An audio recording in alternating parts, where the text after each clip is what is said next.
Thank you.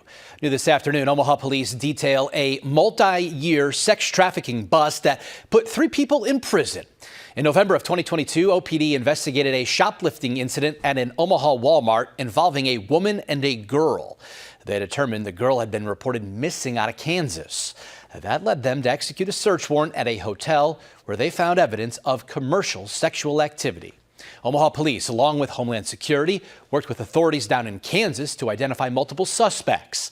Last month, these 3 people on your screen, Alexis Davis, Joanne Robinson, and Kalia Beard, were sentenced to prison for sex trafficking.